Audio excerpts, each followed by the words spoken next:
Hello दोस्तों, नमस्कार। आप लोग देख रहे हैं news channel study with Vicky पर आप लोग का स्वागत है। हम लोग इससे पहले सेशन में माध्य, माध्यिका और बहुलक कर चुके हैं। अवर्गीकृत आंकड़ों के लिए आज हम लोग वर्गीकृत आंकड़ा का माध्य सीखेंगे, कैसे निकाला जाता है।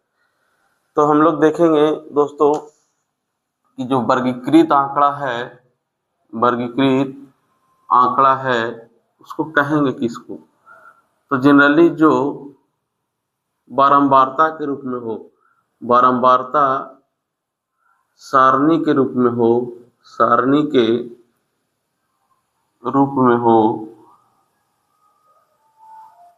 तो उसको हम लोग वर्गीकृत आंकड़ा कहेंगे, वर्गीकृत आंकड़ा कहते हैं, आंकड़ा कहते हैं।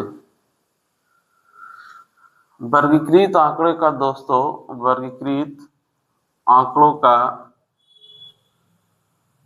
माध्य निकालने की तीन प्रमुख विधियां हैं। माध्य निकालने की विधियां, निकालने की विधियां,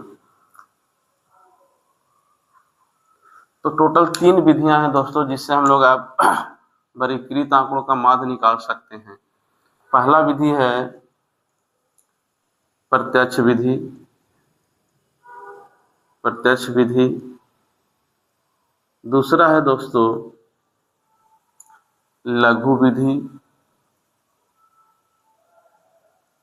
और तीसरा है दोस्तों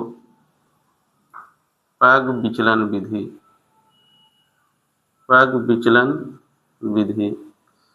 तीनों का अपना अपना अलग महत्व है, किसको कहाँ पर लगाना है हम लोग आगे के क्वेश्चन में देखेंगे। तो जनरली हम लोग पहले बात करेंगे वर्गीकृत आंकड़ों का माध्य निकालने के लिए प्रत्यक्ष विधि पर। तो प्रत्यक्ष विधि में क्या होता है, सिंपल हम लोग वो देखेंगे कि कैसे निकालते हैं।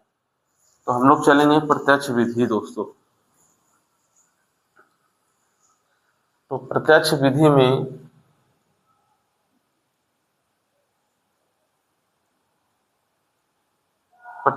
कैसे निकालते हैं हम लोग, उसको देखते हैं दोस्तों।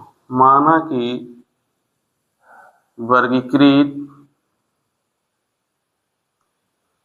आंकड़ों का चर मान क्रमशः x1, x2, x3 dot dot xn तथा उनके संगत बारंबारता, संगत बारंबारता क्रमशः f1, f2, f3 dot dot fn तक हो, तो प्रत्यक्ष विधि में माध्य बराबर हो जाएगा दोस्तों, माध्य बराबर x1 f1, या फिर सिंपली ऐसे भी कर सकते हैं f1 x1 plus f2 x2 plus f3 x3 dot dot dot dot fn xn बटा f1 plus f2 plus f3 dot dot fn तक। इस बात को दोस्तों हम ऐसे भी लिख सकते हैं, सिग्मा ऑफ i बराबर 1 to n X I F I बटा सिग्मा i बराबर 1 से n तक एफ आई। तो प्रत्यक्ष विधि में माध्य ज्ञात करने के लिए सिंपल फॉर्मूला हम लोग या तो यह यूज कर लेंगे या तो फिर यहाँ से यूज कर लेंगे दोस्तों। और जनरली इस विधि का प्रयोग, प्रत्यक्ष विधि का प्रयोग तब करेंगे जब मेरा चर मान और बारंबारता छोटा हो। तो हम लोग देख चुके हैं कि प्रत्यक्ष विधि में माध्य कैसे ज्ञात किया जाता है। जैसे हम कुछ क्वेश्चन लेते हैं उसके आधार पर चलते हैं दोस्तों।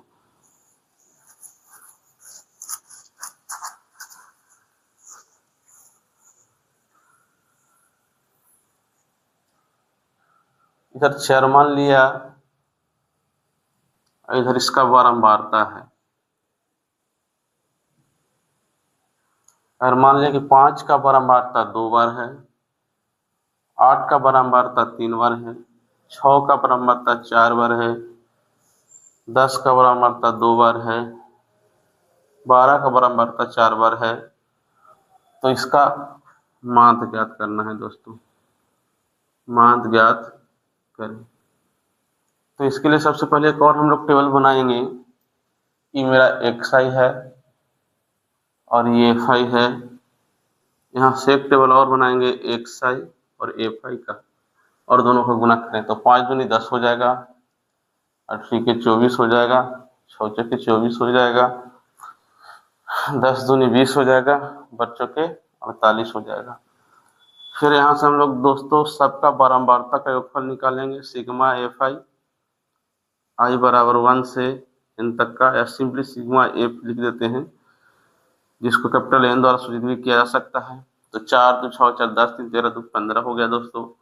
और सिग्मा एफ आई एक्स आई सब जोड़ने के बाद हो जाएगा 8 4 12 4 16 के 6 हाथ में 1 5 2 7 2 9 2 11 1 12 126।